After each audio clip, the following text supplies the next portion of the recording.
오늘 함께 나누실 하나님 말씀은 로마서 1장 6절, 7절, 9절 말씀입니다. 함께 찾으셔서 우리 함께 봉독하겠습니다. 저희가 이 로마서 말씀을 시작하고 로마서 1장부터 1장 1절부터 7절까지의 말씀을 대략적으로 저희가 살펴봤는데, 그런 가운데서 특별히 그냥 7절 이하를 넘어갈까 하다가 하나님께서 계속 이렇게 붙들고 계셔서 그 가운데 주시는 말씀이 있어서 함께 그 말씀을 좀 더 자세히 살펴보게 됩니다. 특별히 오늘 이 6절과 7절 말씀을 통해서 우리가 확인하고 반복되어지는 그런 말씀은 부르심입니다. 너희도 그들 중에서 예수 그리스도의 것으로 부르심을 받은 자니라. 자, 우리의 정체성이 굉장히 중요한데요. 우리가 어떤 사람인가 그것을 아는 것이 중요한 것이다. 사도 바울은 로마 교회에 있는 성도들에게 너희가 어떤 사람들인가를 확인시켜주고 또 그들에게 희망하는 바가 있었습니다. 그 희망하는 바가 무엇이냐면 바로 7절에 로마에서 하나님의 사랑하심을 받고 성도로 부르심을 받은 모든 자에게 하나님 우리 아버지와 주 예수 그리스도로부터 은혜와 평강이 있기를 원하노라. 저희 굉장히 굉장한 추구이죠. 은혜와 평강. 자, 오늘 그래서 이 은혜와 평강 또 부르심과 관련된 말씀을 통해서 이것이 무엇을 담고 있는가 저희가 좀 더 자세히 살펴보기를 원합니다. 이 특별히 이 부르심이라는 말을 할 때 사도 바울은 이미 자기 자신을 소개할 때 그런 고백을 했습니다. 1절에 보면 예수 그리스도의 종 바울은 사도로 부르심을 받았다. 자기 자신을 먼저 부르심 받은 존재로 고백했고요. 하나님의 복음에 택정함을 입었다. 택함을 받았다. 이렇게 고백하고 있습니다. 저희가 이렇게 볼 때 이 부르심이라는 것은 굉장히 중요한 정체성입니다. 내가 과연 하나님과의 관계성 속에서 어떤 존재인가라는 질문을 던질 때 나는 어떤 존재인가? 하나님의 부르심을 받은 존재라는 것. 그것을 인식하는 것이 그리스도인에서는 굉장히 중요한 것입니다. 여러분, 내가 하나님의 부르심을 받았다는 그런 인식이 있습니까? 내가 하나님 부르심 받았다. 무슨 부르심을 받았어요? 무슨 부르심을 받았습니까? 어떤 부르심을 받았습니까? 자, 이 부르심, 구원에 관한 부르심을 받았다는 것입니다. 성도로서의 부르심을 받았다는 것입니다. 이 성도가 뭡니까? 우리가 보통 흔히하게 성도라고 할 때 그냥 이거는 그냥 하나의 이름의 정도로 그냥 지칭하는 이름 정도로만 생각하시면 안 됩니다. 이 성도라는 것은 어마어마한 축복입니다. 교회 밖에 있는 사람들은, 하나님 밖에 있는 사람, 그리스도 밖에 있는 사람들은 어느 정도 자기 자신을 지키고 자기의 어떤 품위를 지키고 자기 도덕적 양심을 지키고 살아갈 수가 있습니다. 그러나 그런 사람들을 우리는 거룩하다라고 말하지는 않습니다. 그런 사람들을 우리가 구원받은 사람들이라고 말하지도 않습니다. 그냥 세상 속에서 그냥 도덕적 양심을 지키고 하는 사람들이에요. 그런데 그리스도 안에 있는 사람들, 교회 안에 있는 사람들에게 특별히 주어지는 말씀은 바로 거룩한 존재다라고 얘기합니다. 이 거룩한 존재다라고 얘기할 때 이 거룩함이라는 의미가 갖는 것은 구별되어 섬기는 존재다라는 그런 의미를 담고 있습니다. 자, 구약에 보면은 거룩이라는 말을 사람에게만 쓰는 것이 아님을 알 수가 있습니다. 사람에게도 안 쓰고 사람에게만 쓰는 것이 아니라 산에도 거룩한 말을 씁니다. 신의 산 할 때 그 신의 산은 어떤 산이냐면 거룩한 산이라고 합니다. 왜?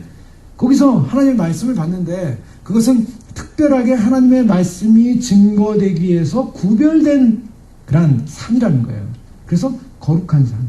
또 성전과 휘장 안에 있는 그런 여러 가지 하나님께 제사를 드리는 데 필요한 물건들이 있습니다. 기물들이 있습니다. 그 기물들을 어떻게 말하냐면 거룩한 기명들이다 라고 표현합니다. 거룩하다. 자, 물질 자체에 거룩한 말을 쓰고 있습니다. 책들도 마찬가지죠. 책들도 거룩한 책이라는 이런 표현을 쓰기도 하는데요.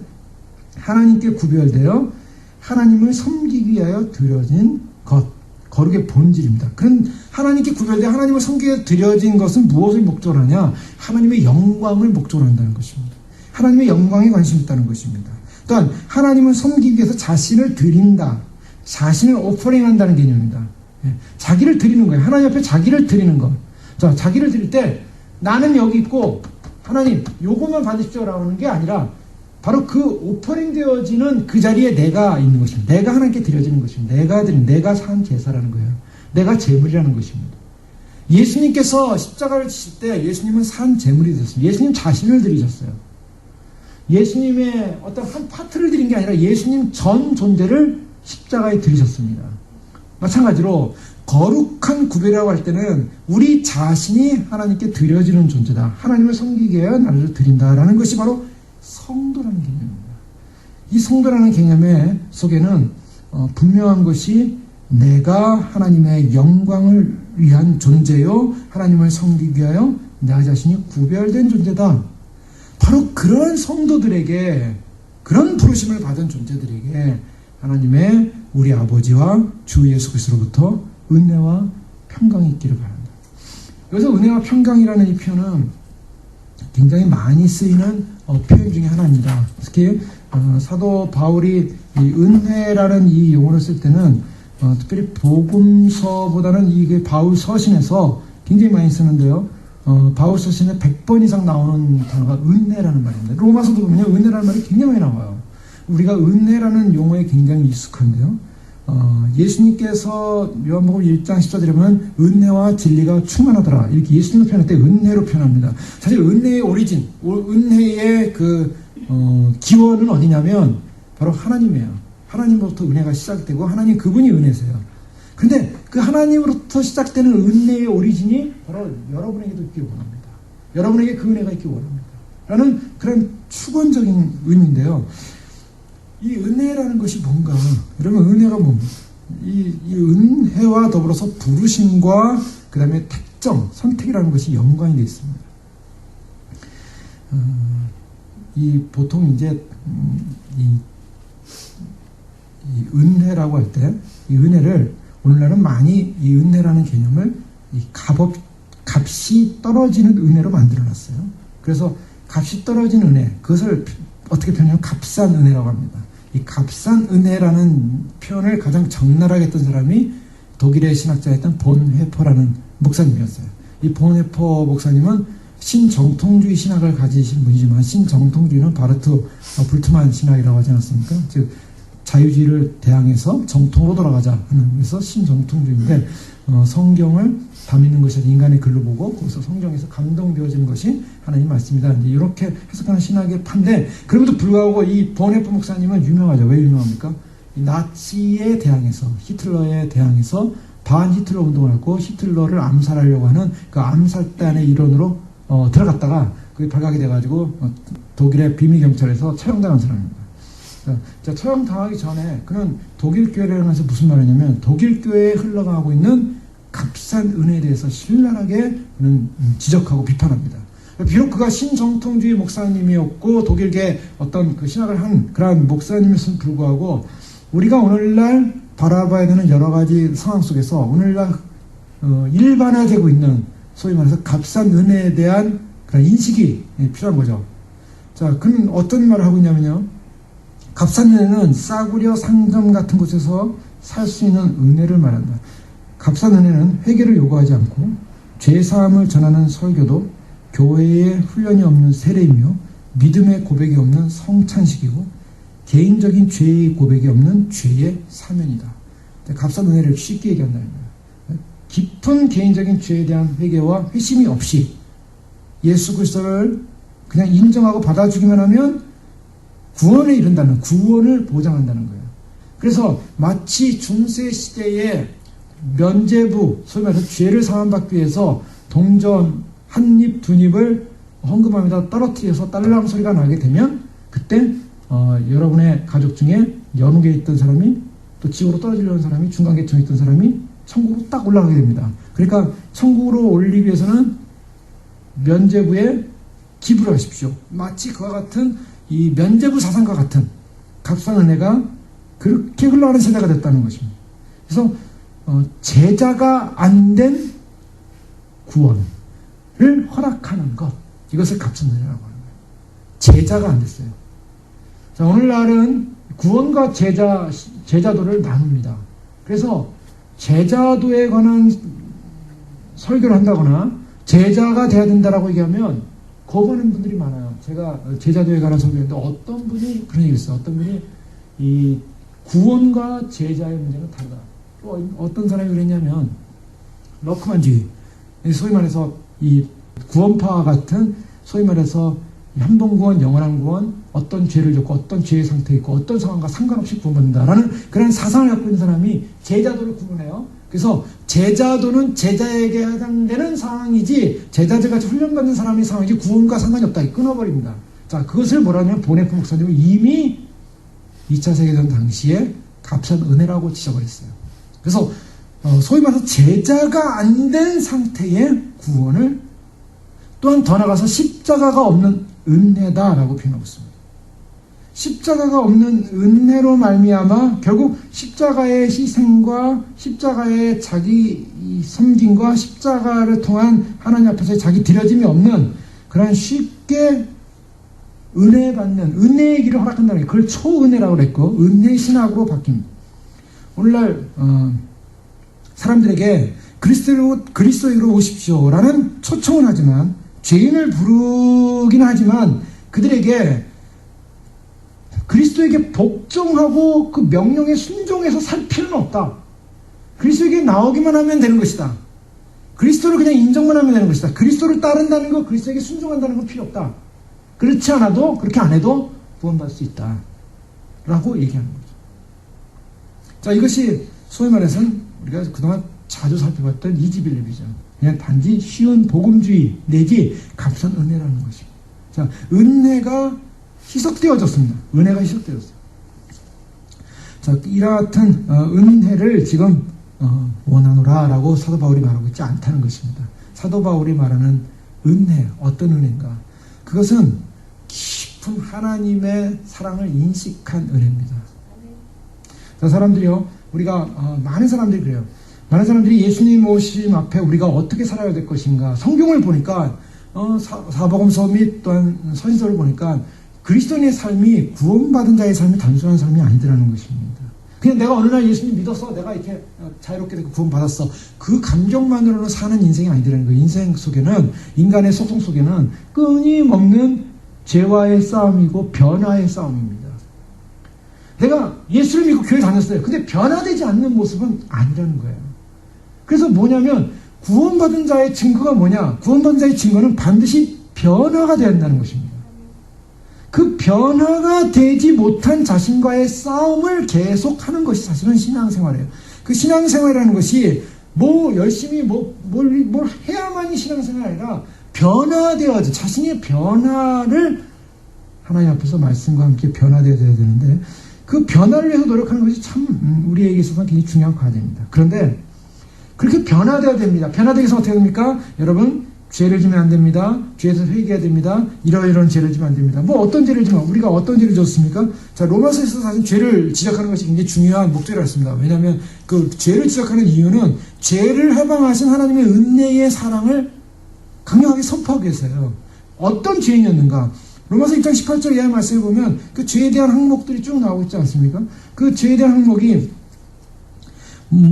하나님보다 사람 형상을 더 섬겼고, 그리고 하나님을 알되 하나님을 영화롭게 하지 않았고, 또 하나님께 감사치도 아니하고, 하나님의 형상을, 영광을 썩어질 사람과 사람을 섬길, 그 구약 시대, 그 중세 시대 때 보면 여기 LA도 LA 그 무슨 카운티 병원인가요? 거기 예전에 가보니까 굉장히 오래전에 병원이 만들어졌더라고요. 그래서 다 돌로 병원이 돼 있어요. 들어가 보니까 막 불빛도 흐리하고요. 무슨 교도소 들어온 것 같아요. 근데 그 병원은 굉장히 우람해요. 굉장히 오래된 병원, 100년이 넘은 것 같아요. 아주 큰 병원인데도 들어가는 입장에 막 계단을 올라가는데 보니까 막 사람들의 형상이 막 이렇게 서 있는 거예요. 중세 시대처럼.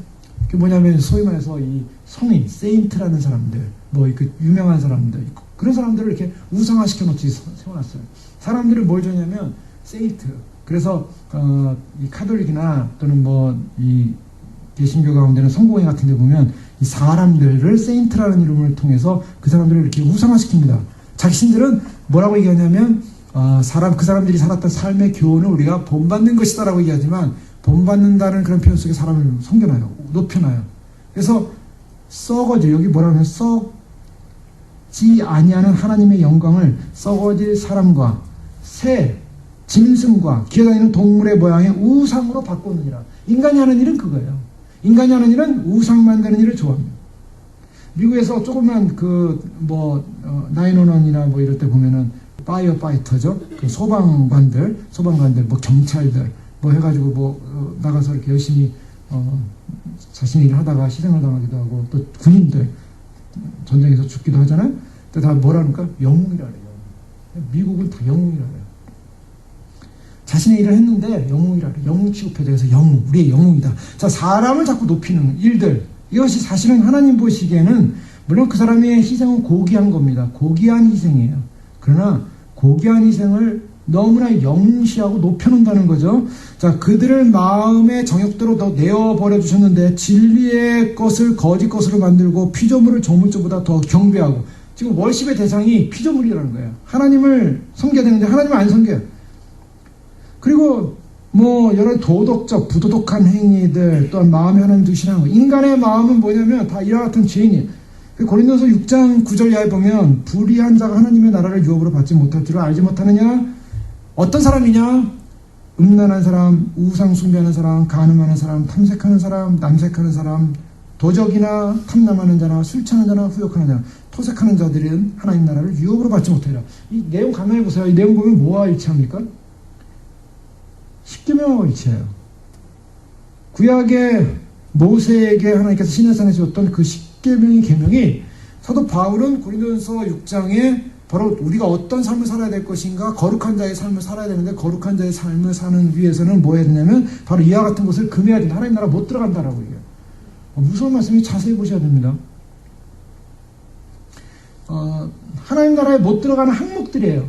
항목들. 그런데 이와 같은 항목들의 죄를 지면도 불구하고 적당히 죄를 져도 천국 갈 수 있어 라고 얘기한다면 그것은 값싼 은혜를 가르치는 이지빌리비즘이라는 거예요. 오늘날 교회들이 이와 같은 죄에 대해서 이와 같은 죄를 지면 안 됩니다라고 하는 그러한 것들을 강력히 지원 못한다고요. 왜 지원 못합니까? 이거 여러 가지죠. 사람 중심이기 때문에. 사람 중심이기 때문에 제대로 못하는 거예요. 그래서 이런 문제들이 이제 교회 안에 들어오면 아주 교회가 굉장히 소위 말해서 굉장히 고통을 경험합니다. 그래서 그 썩은 부분을 도려내야 되는데 썩은 부분이 잘 도려지지가 않죠. 어떤 분이 썩은 부분이라고 잘 모를 수도 있습니다. 그러나 그런 부분이 있어요. 11절에 보니까 너희 중에 이와 같은 자들이 있더니, 고린도 교회를 향해 말하고 있는 거예요. 너희 중에 이와 같은 자들이 있더니 주 예수 그리스도의 이름과 우리 하나님의 성령 안에서 씻음과 거룩함과 의롭다 하심을 얻었느니라. 자, 여기서 보십시오. 너희 중에 이와 같은 자들이 있더니 주 예수 그리스도의 이름과 우리 하나님의 성령 안에서 우리는 어떤 사람 씻어졌고 거룩해졌고 의롭다 했다. 씻음, 거룩함, 의롭다.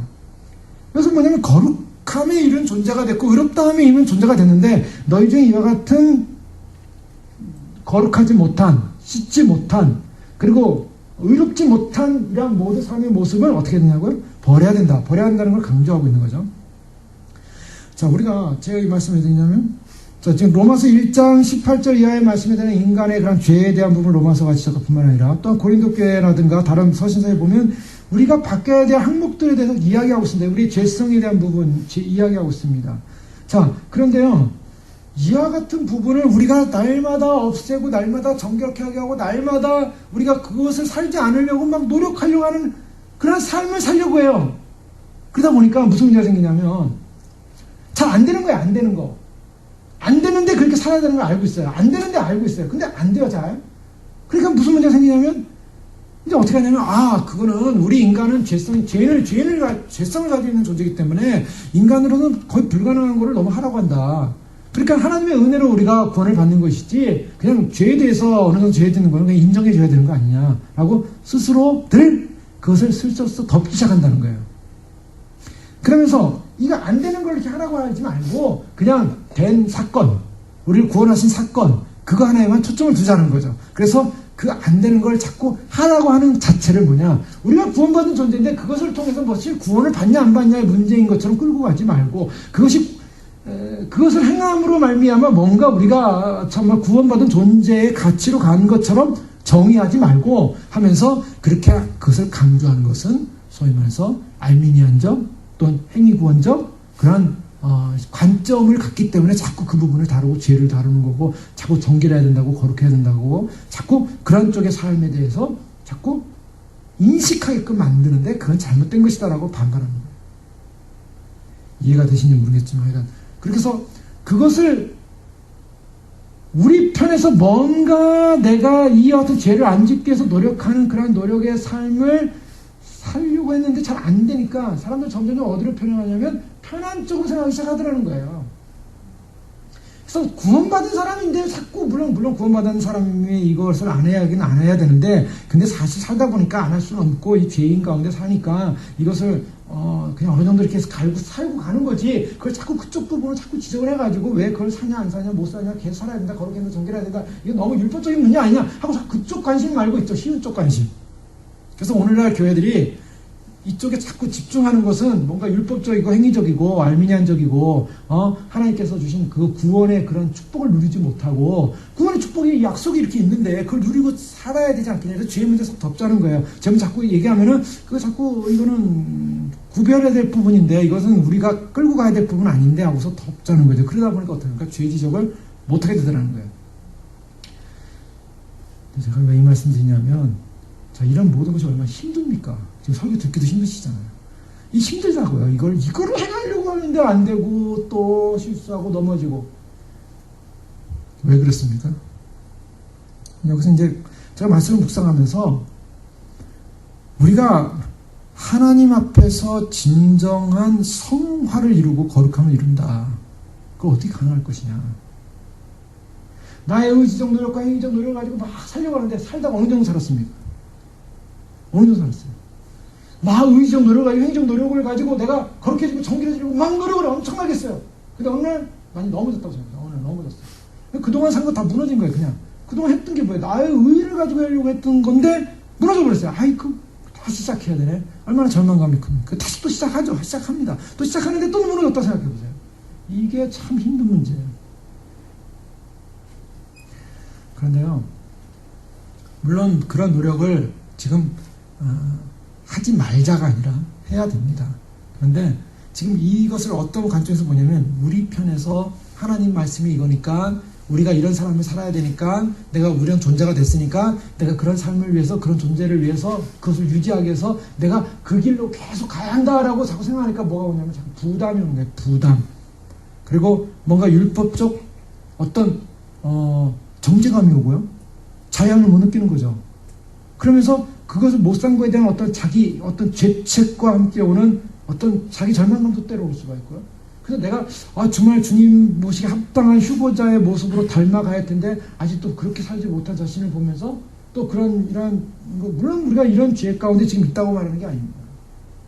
이런 죄 없지만은 그러나 아직도 부족한 자기의 모습을 보면서 힘들어할 수 있는데,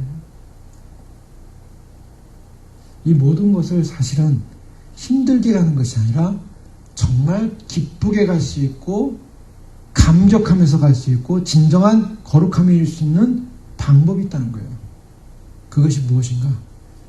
하나님의 사랑을 깨닫는 것입니다. 단순해요. 여기 굉장히 이거 중요한 것인데요. 하나님의 사랑을 깨닫게 되면 그 다음에 어떻게 되냐면 하나님의 사랑을 깨달은 자의 반응이 일어나게 됩니다. 자, 많은 사람들이 교회 다니면서요, 예수님의 사건을 인정합니다. 인식합니다. 예수님이 2000년 전에 오셨고 십자가에 못 박혀 돌아가셨고, 그리고 돌아가셔서 나의 죄를 용서하셨고, 그리고 부활하셨어요. 예, 그거 인정합니다. 인정하시죠. 그런데 그것이 인정한 삶으로서 나는 그걸 객관적으로 인정하고 가는 거예요. 객관적으로 지적으로 인정하고 가는 겁니다. 그러나 객관적으로 지적으로 인정하고 가지만 나의 삶 가운데 그것이 큰 나를 변화시키는 역동적인 힘으로 작동하지 않아요. 그냥 지식이에요. 그 인정일 뿐이에요. 그런데 쉽게 해서 내가 죽을 병에 걸렸어요. 그래서 이제 내가 사형 선고를 받고 죽게 됐다 생각해보세요. 그때 어떤 의식이 옵니까? 어떤 생각이 오겠어요? 내가 죽으면 어떻게 되나? 아, 나는 뭐 예수님 나를 위해 돌아가셨고, 날 위해 내 죄 용서해 주셨으니까 나는 이제 천국에 가면 되지, 죽어서 천국에 가면 되지, 막, 나 죽어서 천국 간다, 막 기뻐가지고 막 즐거워하겠습니까? 저는 그런 분들 많이 못 봤어요. 만약에 교회 다니는 크리스찬들도 죽음이라는 어떤 선고를 받다고 생각해요. 그러면 죽음이라는 것이 심각하게 다가와요. 1차적으로 딱 들어온 생각이 뭐겠습니까? 죽음이라는 것이 온다고 생각해요. 어떤 한 분의 간증을 이번 주에 듣게 됐는데, 그거는 굉장히 그 크리스찬도 아니죠. 교회 다니는 사람 가족 아버님이 교회 다니는 어머님은 핍박하고 난리친 거 보면서 교회 안 다니고, 교회 다니는 사람 미워하게 되고, 그런 또 자기 자신도 그냥 그런 어떤 교회에 대해서 하나님을 믿는 것에 대해서 굉장히 부정적인 생각을 갖고, 그런 사람이 자기가, 그 부모님이 그냥 어떻게 됐냐면, 저 자식이 하도 교회 다니는 거 원치 않고 핍박하고 거부하니까 병이 걸려서라도 예수님 믿게 해달라고 기도를 했대요. 그랬더니 어머니 기도가 응답이 돼가지고 제가 갑자기 소화가 안 되고 몸이 안 좋아서 병원 갔더니 위암이라는 거예요. 위암이라는데 그 진단했던 그 의사가 자기 학교 선배인데 왜 이렇게 늦게 왔냐. 이 한마디라는 게 자기가 충격했다는 거예요. 왜 이렇게 늦게 왔냐. 무슨 말이냐면 끝났다는 거예요. 왜 이렇게 늦게 왔냐. 그래가지고 이제 죽음의 생각을 해요. 죽음. 그러면서 그런 과정 속에서 이제 주변에 있던 동생이 또 주변에 있던 또 친구가 와가지고 이제 예수님을 전해주고 이런 과정에서 이제 예수님을 만나게 되는 사건인데요. 예수님을 핍박하고 예수님 믿는 사람 다 죽이겠다고 하고 마치 사울처럼 자기 안에 그 예수 믿는 거에 대한 교회 다니는 거에 대한 분노에 차있던 사람도 죽음 앞에서 뭐가 생각하냐면 제가 죽으면 어떻게 될 것인가. 죽음에 대한 두려움. 자, 물론 당연히 있는 거겠죠. 근데 크리스찬인 경우는 어떻겠어요? 크리스찬인 경우에도 내가 열심히 살았는데 어떤 죽음에 대한 어떤 선고를 받았다고 생각했어요. 많은 분들 우리가 주변에서 볼 수 있는 분 아니겠어요? 근데 그때 어떤 생각이 드냐면 나는 이제 죽어서 천국 가니까 얼마나 행복한지 모른다고 해서 기뻐 뛰는 사람 별로 없다고요. 죽음이라는 것은 우리에게는 굉장히 두려움으로 온다고요. 어떻게 하면 우리가 이 죽음을 극복할 것인가, 이 죽음의 문제 극복할 것인가, 이 병의 문제 극복할 것인가, 이 절망적인 상황. 자, 그런 상황이 좋아졌을 때 예수님이 어떤 분이신가? 다시 원론으로 돌아오는 거예요.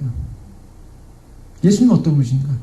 평상시에 눈에도 안 들어왔던 예수님이 죽은 자를 살리시는 장면들, 평상시에 눈에 안 들어왔던 예수님이 병자 위에 기도했더니 병자가 고쳐지는 사건들, 평상시에는 안 믿어졌는데 평상시에는 그냥 알았지만은 별로 나한테 안 왔지만은 예수님께서 우리의 죄를 위해 십자가 못 박혀 돌아가시고 다시 살아나셨고 우리를 다시 살릴 수 있다는 것.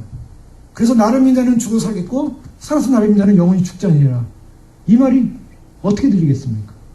지금 죽음이라는 걸 눈앞에 둔 사람이요, 나를 믿는 자는 죽지 않겠고 살아서 나를 믿는 자는 영원히 죽지 아니하리라. 이 농담을 드리겠습니까?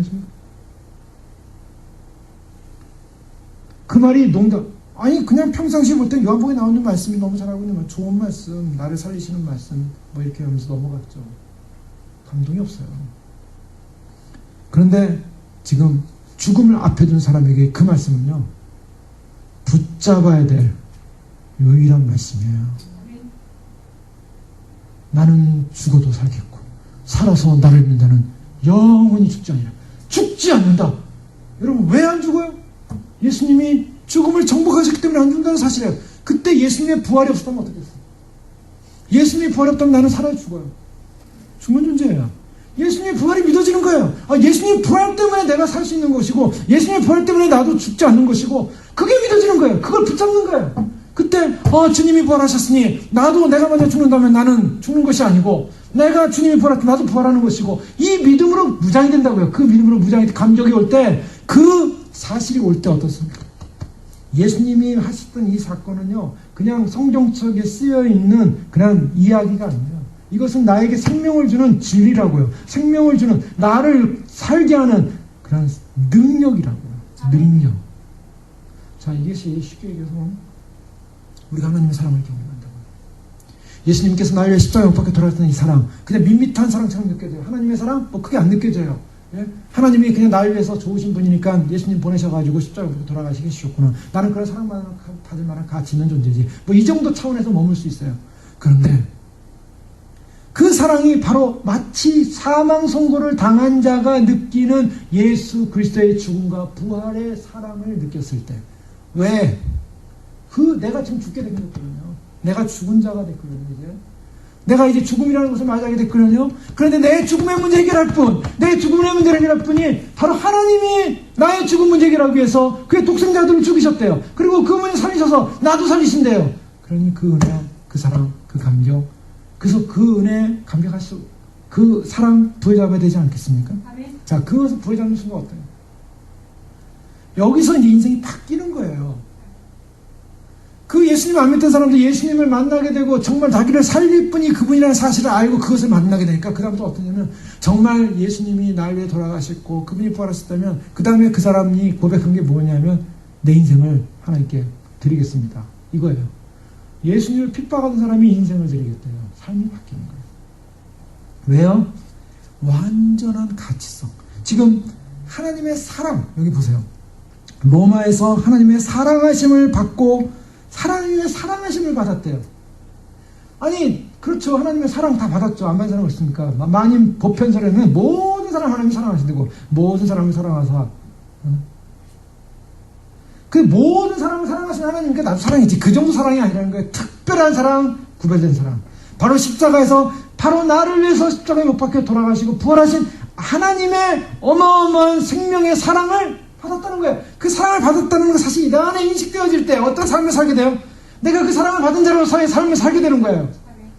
이럴 때 나의 삶은 내가 거룩하게 살아야지, 내가 죄를 안 져야지, 내가 잘못하지 말아야지, 내가 이것하면 안 되지, 내가 거룩하게 깨끗하게 살아야지, 내가 이렇게 하면 안 되지, 이건 하면 안 돼, 이건 하면 안 돼, 이거 좋은 거야, 이거 하면, 근데 하고 싶어, 하지 말아야지 하고 갈등하는 삶이 아니라는 거예요. 거기서는 이 사랑이 올 때는요, 사랑받은 자가 살 때는 내가 의무감으로 사는 삶이 없어진다는 거예요. 여러분, 이게 굉장히 중요한 겁니다. 내가 사랑을 받게 되면, 사랑받은 것을 확인하게 되면 내가 의무감으로 주님 앞에 거룩해야지, 내가 의무감으로 깨끗하게 살아야지, 내가 의무감으로 죄 안 져야지, 내가 의무감으로 사는 삶이 아니라 그것 자체가 하나님 앞에 내가 받은 그 사랑을 사는 삶을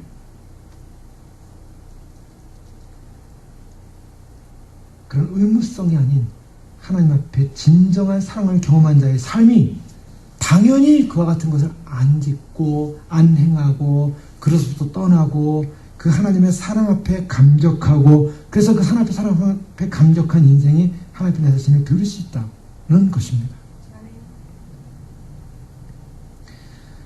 자, 그것이 그런 깨달음으로 우리를 깨달을 수 있는 존재로 깨달음의 가치의 존재로 우리를 부르셨다는 거예요. 너희도 그들 중에 예수 그리스도의 것으로 부르심을 받은 자니라. 여러분, 우리의 부르심은요, 이것은 바로 그런 사랑을 깨달을 수 있는 사랑을 받은 자로서의 부르심입니다. 엄청난 사랑을 받은 거죠. 근데 여기서 이 부르심을 받았다라는 이 표현은 하나님의 주권입니다. 여기서 그걸 쭉 한번 살펴보니 교리적인 건데요. 하나님의 부르심은, 그럼 나 같은 사람은 왜 하나님이 부르셨는가? 자, 에베소서 2장에 우리가 너무나 잘 알고 있는 말씀 있지 않습니까? 우리는 어떤 존재였는가? 그는 허물과 죄로 죽었던 너희를 살리셨도다. 자, 우리를 언제 부르셨냐면, 은혜라고 할 때, 은혜라고 하는 것은 내가 어떤 받을 만한 가치가 있어 받지 않았다는 것을 우리 너무 잘 상식적으로 알고 있습니다. 받을 만한 가치가 없는데 받았어요. 근데 어떤 받을 만한 가치가 없는 존재였냐면 죽었다는 거예요. 자, 이것은 다른 표현이냐면 예전에 이 입관 예배 한국에 있을 때 사역할 때 이제 한국에서는 병원에 이제 돌아가신 분들 가족들 모고 입관하는 식을 할 때 이제 다 참여시킨다. 미국은 그거 안 보여주는데 여기 뭐 그냥 장례식장에서 다 이렇게 입관 다 해가지고 이렇게 관에다 잘 모시잖아요. 근데 거기 한국은 그 입관하는 장면을 보여주세요. 이제 돌아가시면 이제 병원에 이렇게 안치돼 있다가 입관은 이제 그 관에다 넣는 거죠. 관에다 넣기 위해서 이제 어떤 옷을 입힐 거냐, 뭐 옷도 사고 또 그런데 그 가족들하고 이제 아는 사람들, 원하는 사람들 들어가는 상황에서 이제 보는 거예요. 그러면 이제 시신을 본다고요. 들어가서. 이제 저는 이제 뭐 구역에 속한 식구들이 이제 돌아가시고 그러면 들어가서 기도해 주지 않습니까? 입관하기 전에 기도를 해주고 간단하게 기도해드리고 이제 입관을 시작하는데요. 그 시신들을 이렇게 늘 보다 보면 어떤 느낌이 오냐면, 물론 이제 뭐 예수님 잘 믿고 돌아가신 분들의 얼굴과 뭐 몸 상태들이 다 달라요. 그래서 뭐 이렇게 뭐 그런 말씀은 또 드릴 기회가 있을지 모르겠지만, 어쨌든 한 가지 분명한 돌아가신 분이에요. 죽었다는 거예요. 그분이 지금 살아있는 상태에서 입관되는 게 아니에요.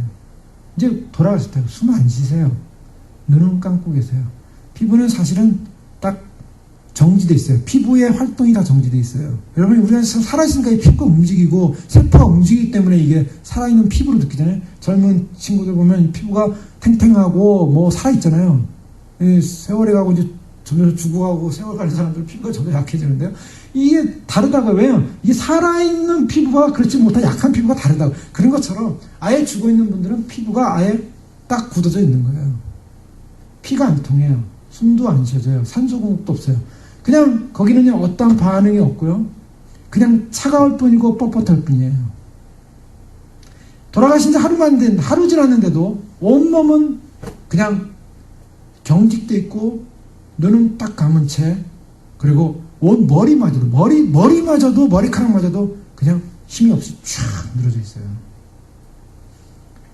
돌아가신 분의 시신이 그래요. 그냥 막대기 같아요. 자, 거기에다가 살아나세요. 일어나세요. 내가 메시지를 줄게요. 이 말 들리세요? 아무리 얘기해도요, 그 시신은 반응이 없어요. 물론 가족들이 마지막으로 이제 머리도 한번 쓰다듬어주고 손도 한번 만져주고 한번 허그하고 마지막으로 육체를 보냅니다. 그리고 이제 관에 들어가 이렇게 묶고서 관에 넣고 이렇게 이제 뚜껑 닫으면 끝이에요. 육체는 끝이에요. 근데요, 우리가 어떤 존재냐? 하나님이 우리를 살리실 때요, 우리는 다 시체였다는 거예요. 여러분, 그게 이해가 되십니까? 하나님이 우리를 살리실 때, 예수님을 우리를 보내실 때 은혜 받을 만한, 은혜를 베풀 만한 무슨 호의 있는 하나의 반응이 없었어요. 내가 너를 사랑할 테니까 너 나를 사랑할래? 네, 사랑할게요. 그래, 그럼 내가 너에게 사랑을 주마. 이런 반응이 없었어요. 하나님이 찔러보고, 하나님이 건드려보고, 하나님이 불러봐도 죽어 있었어요. 그것이 에베소 2장에 나오는 허물과 죄로 죽었더니, 허물과 죄로 죽은 우리, 바로 우리를 살리셨도다. 아멘. 여러분, 이 사실이 얼마나 영광스럽고 놀랐습니까? 아멘. 우린 죽어 있었던 사람이에요. 근데 왜 살렸어요? 왜? 나를 왜 살렸어요? 주님이 왜 살렸어요? 나를 왜 부르셨어요? 불렀대요. 그리스도 하나님의 사랑으로 불렀대요. 보세요. 하나님의 사랑하심을 받고 성도로 부르심을 받았대요. 살아났대요. 너희를 살리셨도다. 아멘. 죽은 자가 살아났어요. 내가 살아났다고요. 이거 뭘로 표현할까요? 내가 살아난 근거가 뭐예요? 하나님의 사랑이에요. 아멘. 이거 외에는 없어요. 이거 외에는 없는 단 하나 유일한 대답. 내가 산 사건은 하나님의 사랑이라는 거예요. 아멘. 하나님의 사랑이 나를 살리셨도다. 아멘. 자, 그럼 하나님이 왜 나를 살리셨습니까? 나 죽었는데 내가 뭘 반응 잘했습니까? 내가 예뻤습니까? 이유가 없어요. 자, 이것을 하나님의 주권적 선택이라고 합니다. 그러니 하나님의 주권적 선택은 우리가 기뻐해야 될 선택입니까? 기뻐하지 말아야 할 선택입니까? 엄청난 기뻐해야 될 선택이에요. 아멘. 에베소 1장 11절에 모든 일을 그 마음의 원대로 역사하시는 자의 뜻을 따라 우리가 예정을 입어 그 안에서 기업이 되었다. 에베소 1장은 바로 이 선택에 관한 메시지가 많이 나오는데요. 하나님이 우리를 선택함에 있어서는 어떤 우연으로 선택한 것도 아니고 어떤 추상적 사건이나 임의적 뜻을 가지고 선택한 게 아니에요. 그러니까 즉 두리뭉실 선택한 게 아니에요. 지나가다가 그냥 얘 하나 선택, 얘 하나 선택 이렇게 여러분, 어디 가서 시장 가서 물건 고를 때 아니면 뭐 과일 같은 거 고를 때 이렇게 보고 괜찮을 만한 거 고르지 않습니까? 다 이렇게 잘라보고 열어보고 그다음에 맛도 보고 이렇게 고르지 않잖아요. 이렇게 딱 보고 이거 괜찮을 것 같다, 괜찮아 이렇게 고르잖아요. 임의로 고른다고요. 하나님 우리를 선택할 때 그렇게 임의로 얘는 버리고 이렇게 막 대충 고르시지 않고 하나님은 완전하신 분. 하나님은 그 결정에 있어서 전능하시고 전지하시고 거룩하시고 의롭고 신실하시고 사랑하시고 근데 그런 사랑을 가지고 우리를 선택하셨다는 거예요. 여기에 뽑힌 거예요. 아멘. 이것이 신학에서 굉장히 중요한 유실론, 하나님을 믿는 사람들의 기본 공리라 그래요. 기본 포뮬라예요. 기본 공식이에요. 하나님이 나를 선택할 때는 하나님의 결정과 계획에서 선택. 그럼 왜 그런 결정을 계셨습니까? 왜 그런 계획을 하셨습니까? 그것을 하나님의 주권이라고 합니다. 하나님의 주권에 의해서 인간의 희망과 상관없이 하나님의 뜻에 의해서 결정된 거예요. 우리가 선택된 것, 우리가 부름받은 거요, 바로 그 같은 은혜를 담고 있습니다. 생명이 반응 없었던 우리에게, 죽어 있었던 우리에게 하나님께서, 우리가 하나님께 나아갈 수 있는 어떤 수단과 방법도 없었어요. 죽어 있는 자가 뭐 일어나가지고 하나님께 어떻게 걸어 나가겠어요? 죽어 있는데. 오직 생명을 주시는 분의 생명의 은혜에 의해서 살아났을 뿐이에요. 그래서 그 은혜는 어떤 것이냐면, 그 사랑은요, 어떤 사랑이냐면, 사랑에는, 하나님의 사랑에는 첫째, 하나님의 선택이 들어가 있어요. 나를 선택하셨다.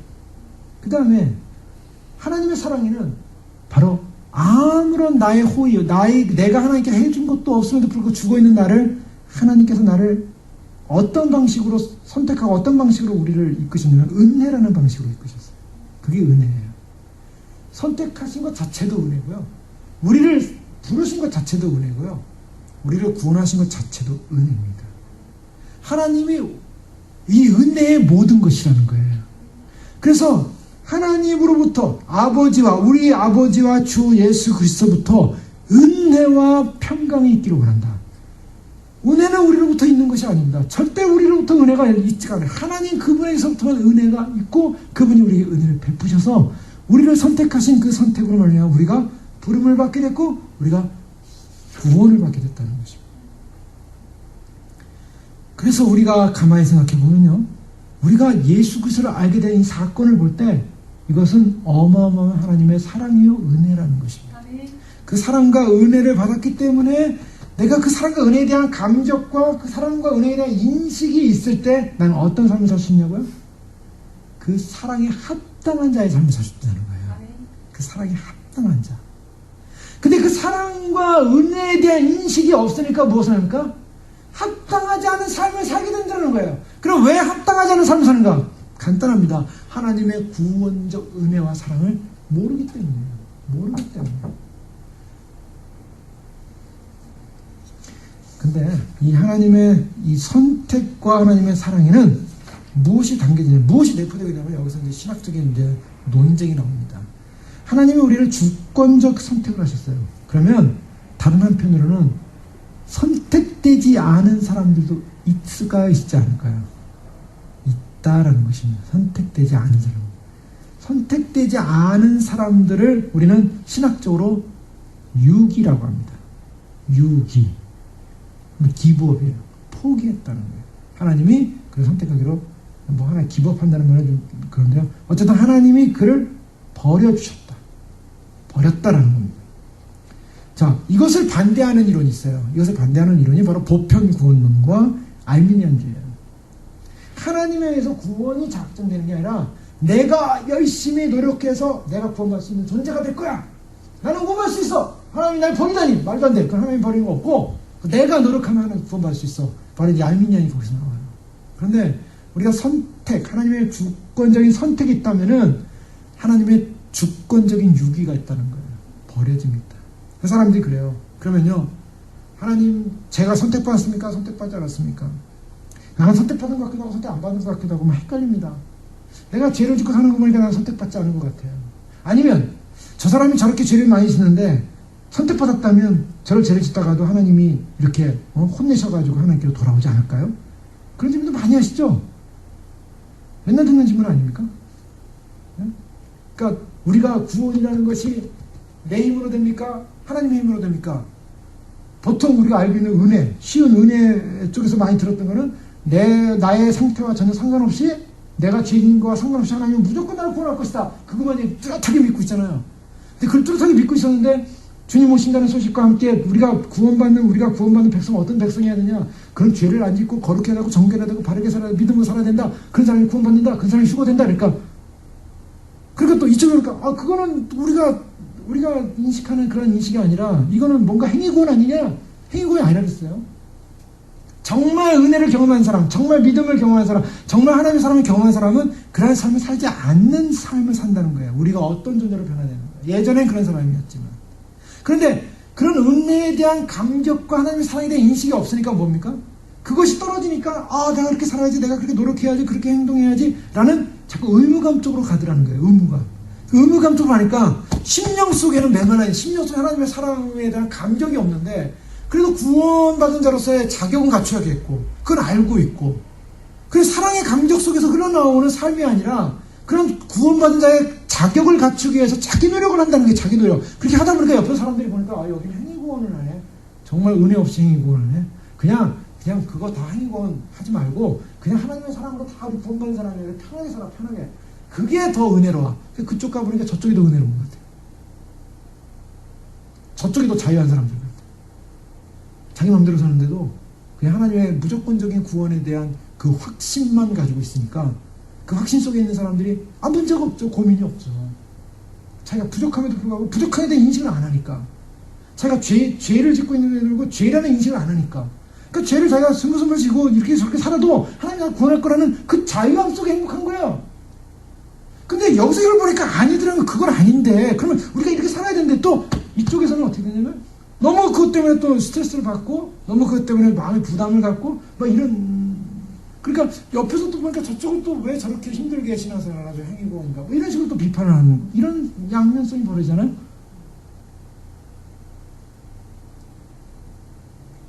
그러니까 그런 상황에서 하나님, 내가 정말 주님으로부터 내가 구원받은 자의 삶을 이쪽 입장에서 보니까 확신이 드는데 이쪽 입장을 보니까 아직도 부족해서 보니까 구원받지 못한 것 같아요.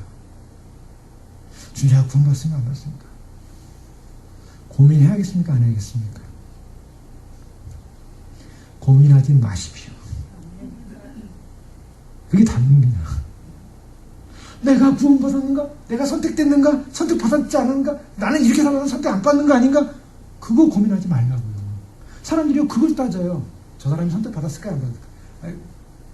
제가 그걸 어떻게 합니까? 그러나 딱 봐서는 안 받은 것 같아요. 근데 어쨌든 받았으면 또 어떻게 할 거예요? 그러니까 이게 답이 안 나오는 거예요. 그냥 우리가 볼 때는 안 받은 것 같은데 하나님 선택하셨다면 어떻게 할 거예요?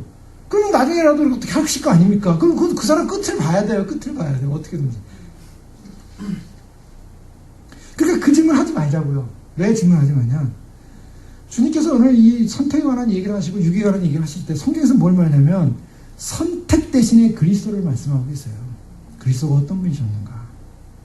또 어떤 예정 대신에 뭘 말하고 있습니까?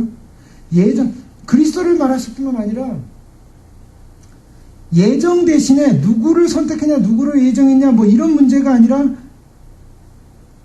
우리가 어떤 믿음을 가져야 할 것인가를 얘기하고 있어요. 그리스도에 대한 우리의 반응과 믿음이 무엇이야만 하는가를 이야기하고 있다고요. 거기까지가 우리예요. 주님이 날 위해 십자가에 돌아가신 사건에 대한, 부활하신 사건에 대한, 그분이 하나님 우편 안에 계시다가 다시 오실 사건에 대한 믿음이 있냐는 거예요. 이거를 묻는 거지. 내가 거기 선택받냐 안 받냐, 그거 안 받았으면 어떡하냐, 여기서 아무리 생각해봐도요 답 안 나옵니다. 근데 꼭 그걸 물어보셔요, 사람들이 와서.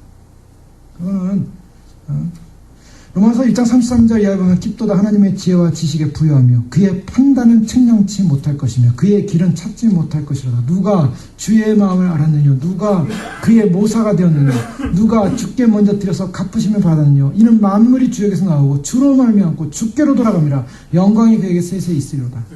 아멘. 깊도다 하나님의 지혜와 지식에 부여하며 그의 판단은 측량치 못할.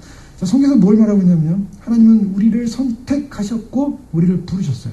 근데 그 선택받고 부름받았다라는 사실을 우리가 한번 확인할 수 있고 확정할 수 있는 것은 내가 그 하나님의 사랑에 감격하고 인식하고 하나님의 은혜를 알고 그래서 하나님의 사랑에 합당한 자로서의 감격 속의 삶을 사랑하려고 하고 있느냐. 이게 선택받은 자의 증거예요.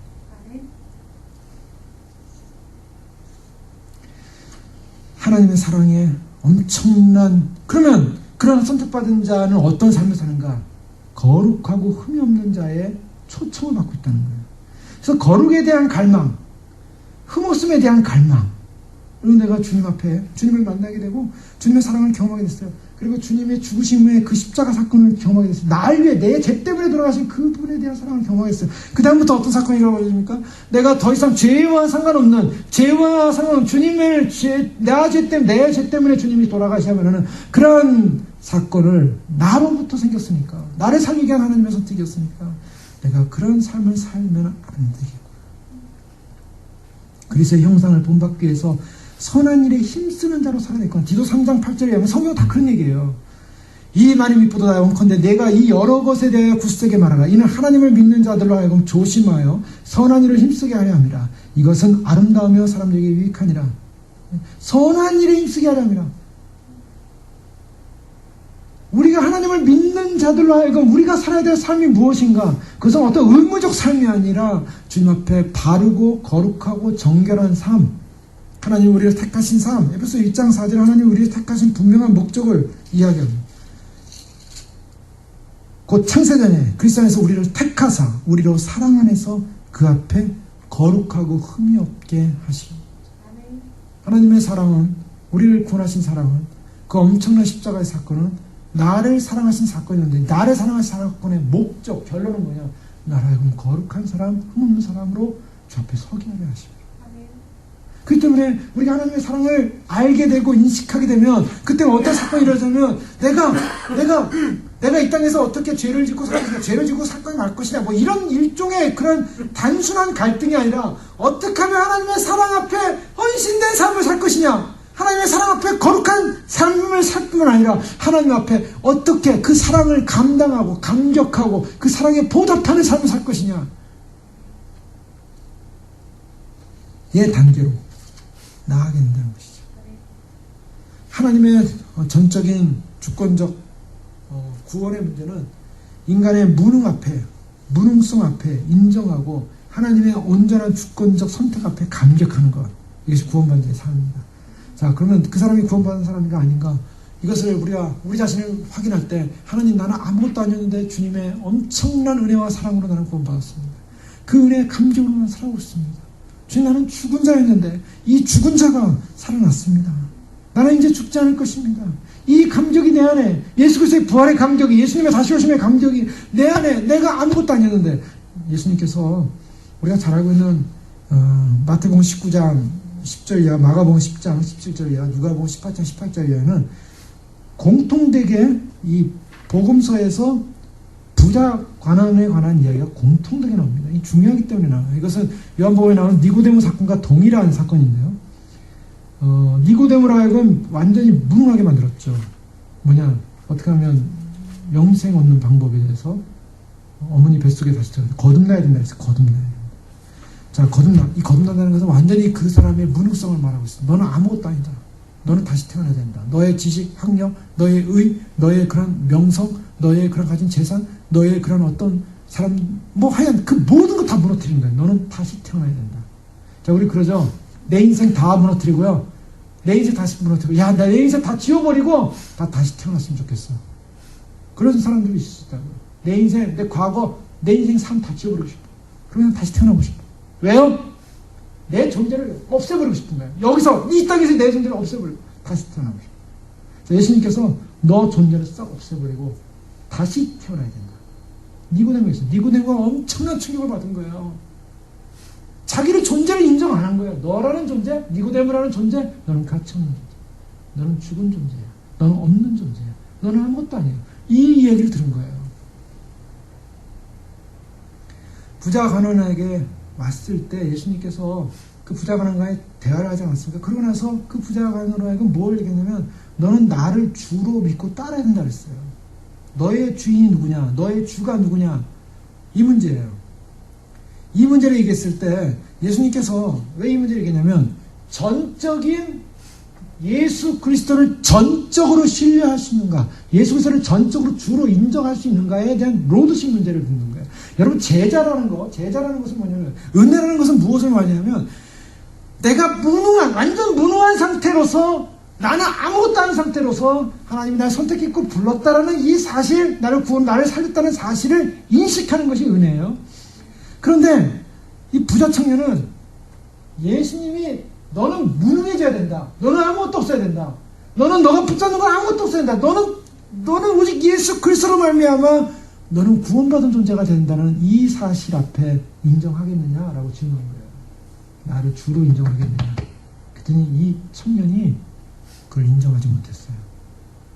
구원의 문제는 여기 있습니다. 예수 그리스도를 로드로, 나의 주로, 내가 예수님을 따르겠습니다. 나는 아무것도 아닙니다.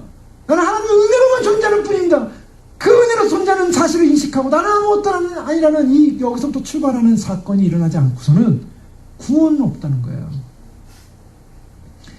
그래서 예수님께 이 성경 보면 예수님께서 이 부자 가론에 관한 이야기를 하시기 전에 항상 성경에 반복돼서 나온 것이 이 세 복음서가 다 똑같습니다. 그 사실은 그 앞에 어린아이에 관한 얘기를 해요. 마태복음에서도 19장 16절 선한 선생님이와 찾아온 그 앞에 그때 사람들이 예수께서 안수하고 기도해 주시면 바라고 어린아이를 데리고 오매 제자들이 꾸짖거나 예수께서 이르시되 어린아이들을 용납하고 내게 오는 것을 금하지 말라. 천국이 이런 자의 것이니라 하시고 그들에게 안수하시고 거기를 떠나시니라.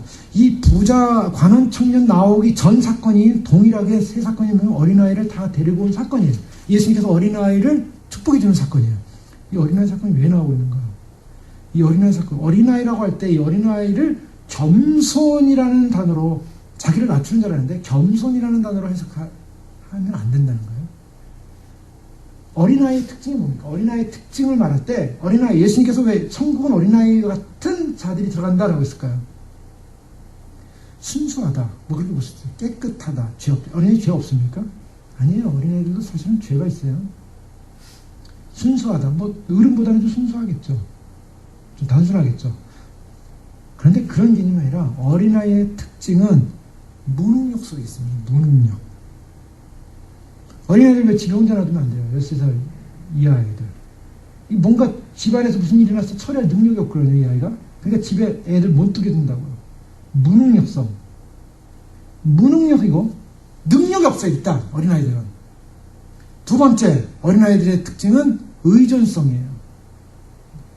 무능력, 힘이 없고 자기 자신을 지탱할 힘이 없는 무능력에다가 이 어린아이들은 누구에게? 반드시 부모님이나 자기를 가이드할 수 있는 사람에게 의존되어진 존재라는 거예요. 이거 두 가지. 어린아이 같다라고 할 때, 천국은 이런 자가 들어간다고 할 때 무슨 말이냐면 나는 아무것도 할 수 없는, 내게 능력이 없다는 자기 무능력에 대한 인식과 나는 완전히 의존되어진 존재라는 사실. 여러분 생각해보세요. 죽어있는 시체가 무슨 힘이 있어가지고 자기가 뻘떡 일어나가지고 나는 주님께 갑니다 하고서 주님께 가서 구원받은 사람, 시체는 그런 거 없어요. 무능력한 거요. 오직 살기 위해서는 의인에 의해서, 의사에 의해서 생명을 다시 얻는 방법밖에 없어요. 예수님께서 의사가 온 것은 건강한 자를 위해서 온 것이 아니라 병든 자를 위해서 오셨다고 하셨을 때 그 병든 자의 의미가 뭐냐? 무능력성. 자기 스스로는 도저히 병을 고칠 수 없는 질병을 앓고 있는 사람. 그 사람을 위해서 의사가 존재한다. 즉 무능력과 의존성을 가진 자만이 예수 그리스도의 앞에서 무능력하고 예수 그리스도를 의존할 수밖에 없는 그런 자만이 천국에 들어갈 수 있다. 자, 여기서 우리가 무엇을 발견하냐면 하나님의 은혜라는 게 뭐냐는 거예요. 하나님의 은혜, 하나님의 사랑, 너무나 익숙한 사랑, 너무나 익숙한 은혜. 이것은 내가 전적으로 죽어있는 존재요, 전적으로 무능한 존재요, 전적으로 의존할 수밖에 없는 존재라는 인식이 있을 때 그 사랑이 상상할 수 없는 은혜요, 하나님의 엄청난 사랑이라는 사실을 인식하게 되는 줄 믿습니다. 그 인식이 있을 때 이 하나님이 나를 부르시면 얼마나 위대한 부르심인가. 예, 주님은 우리를 부르시잖아요.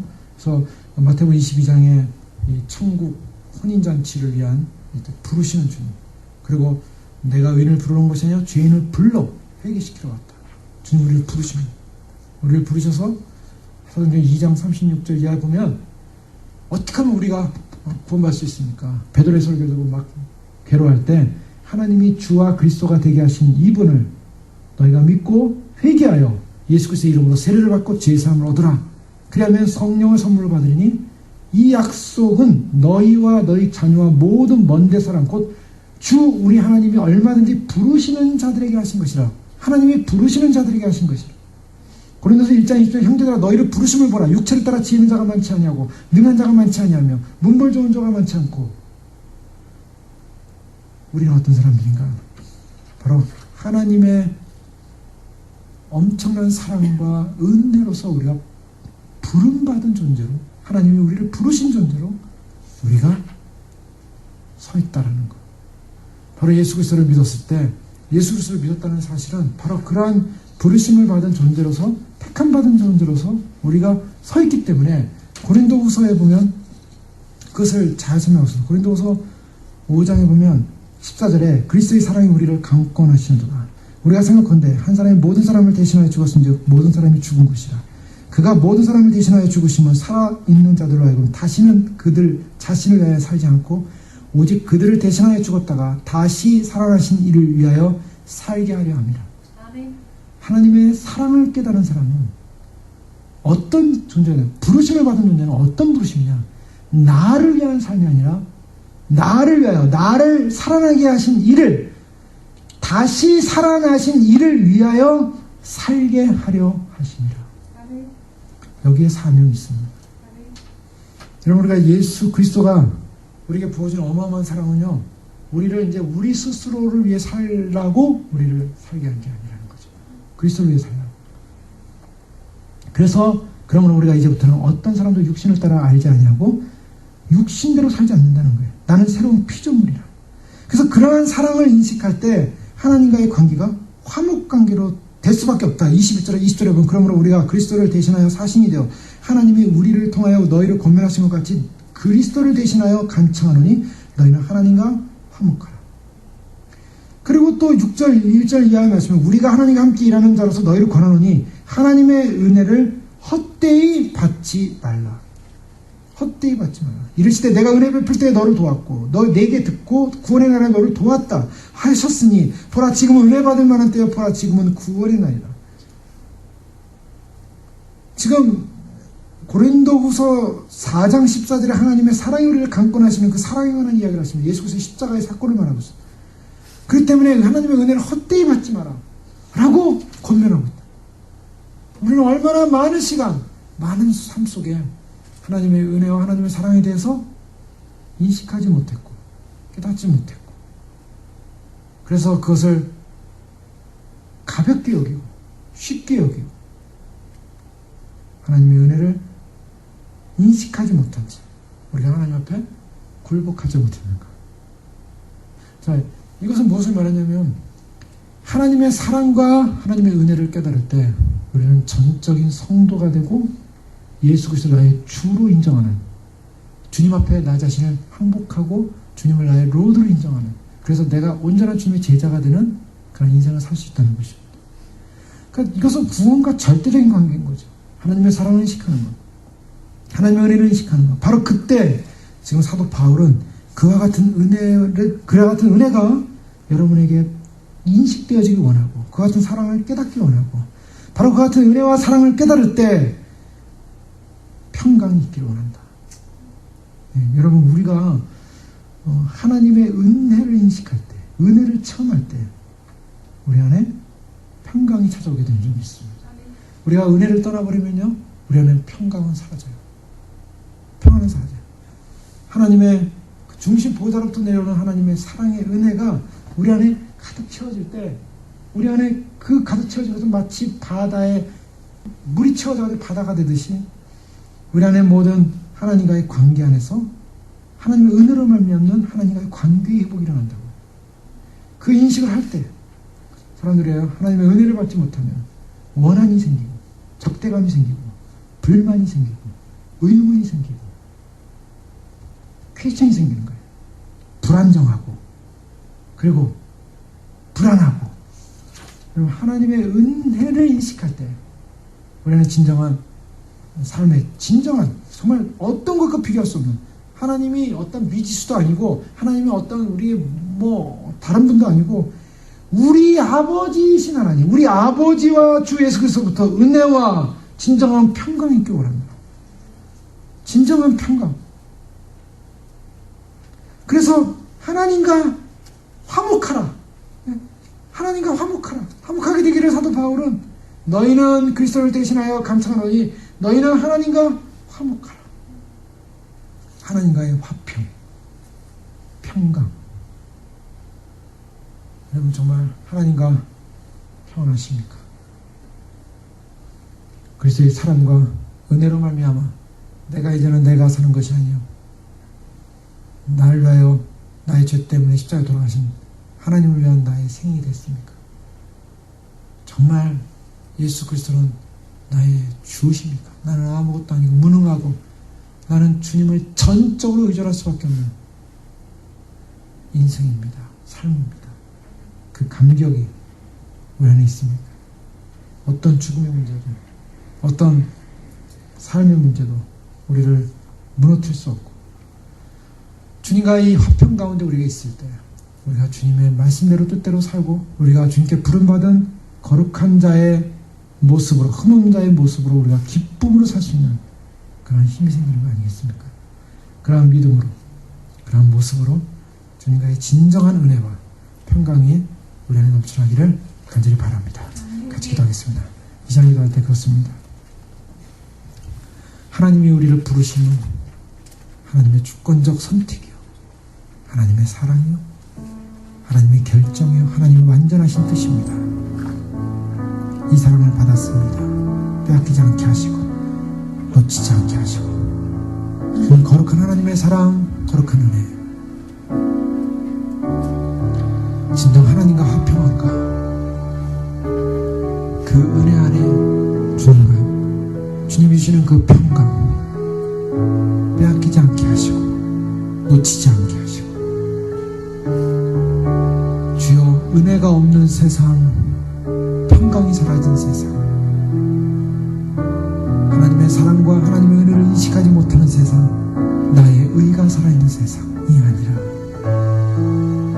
나의 의는 죽었고 나는 죽은 존재 그러나 그 무능력한 나를 살리신 바로 예수 그리스도 하나님의 거룩한 사랑 앞에 살리신 주님 죽음도 생명도 그 어떤 것도 하나님의 사랑에서 나를 끊을 자 없으며 끊을 것이 없으며 고백하고 나아갑니다.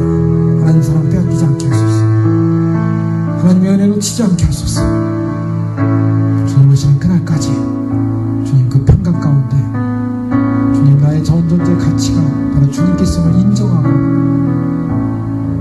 그 구원의 영광의 감격을 선포하고 나아갈 수 있도록 축복하여 주시옵소서. 기도하겠습니다.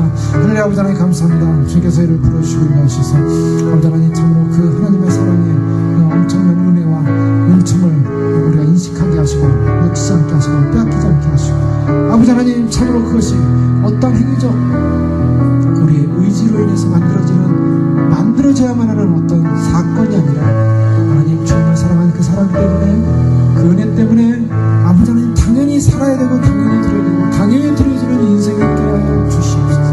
우리의 힘으로 불가능합니다. 우리의 의식으로 불가능합니다. 성령의 은혜와 성령의 능력으로 이 모든 것을 감당할 수 있습니다. 하나님 주님 앞에 그 같은 것을 감당하기 부족함으로 도와주시고 아버지 참으로 주님 사랑하기 때문에 주님 의지하기 때문에 주님 갈망하기 때문에 아버지 하나님 참으로 주님 앞에 주님이 주신 그 성령에게 진리에게 구원에게 영생에게 하나님 앞에 믿음으로 달려갈 수 있는 저희들의 삶과 저희들의 생명과 저희들이 참으로 주님을 의지하고 주님을 바라보고 주님께 아버지 하나님 무능력하며 주님 앞에 우리가 의존적일 수밖에 없는 아버지 하나님 그런 존재고 주님 한 분만 나의 로드 나의 주님을 나의 왕으로 주여 인정하고 고백합니다. 주여 참으로 주님 우리는 모든 주권자 우리의 의가 사라지고 아버지 하나님의 주권자 하나님의 은총 앞에 아버지 하나님 감격하며 아버지 하나님 기뻐하며 우리를 선택하시고 우리를 부르시고 아버지 하나님 그 아버지 하나님 주님의 엄청난 사랑으로 우리를 부르셔서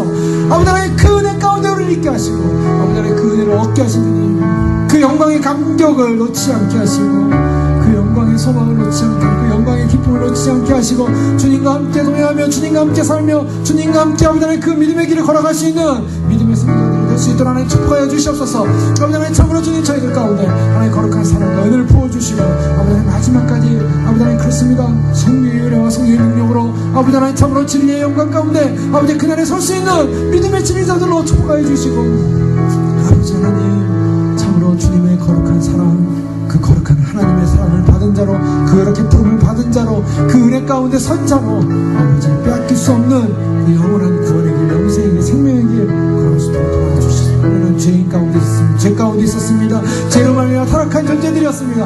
아버지 하나님 참으로 죽어있는 생명들 아버지 하나님 죽어있는 존재들 더 이상 반응할 수 없는 존재들 살리신 주님 참으로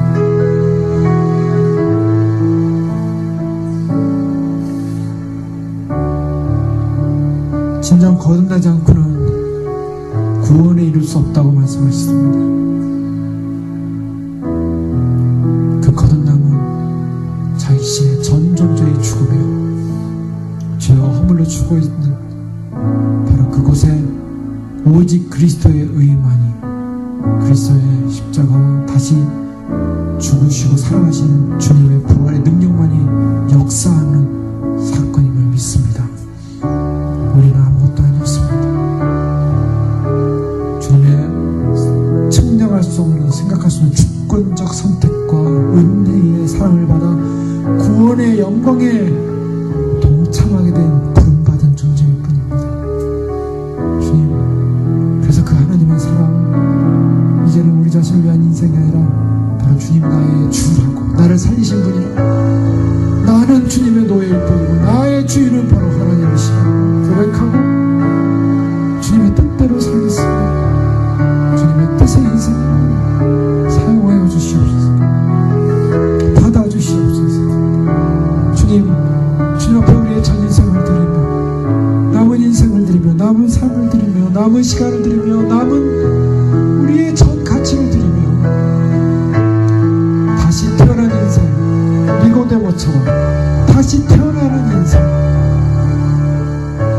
그 은혜의 감격 속에 주님 어린아이같이 주님 전적으로 신뢰하고 의존하고 그래서 주님 오시는 날 주님 앞에 정말 순결한 영으로 주님을 따르는 영으로 주님과 닮은 영으로 주님의 형상을 닮은 영으로 죄와 상관없는 모습으로 주님 기뻐함으로 의무로 사는 인생이 아니라 주님 그 감격과 은혜로 죄와 상관없는 거룩의 삶으로 승리할 수 있도록 축복하여 주시옵소서.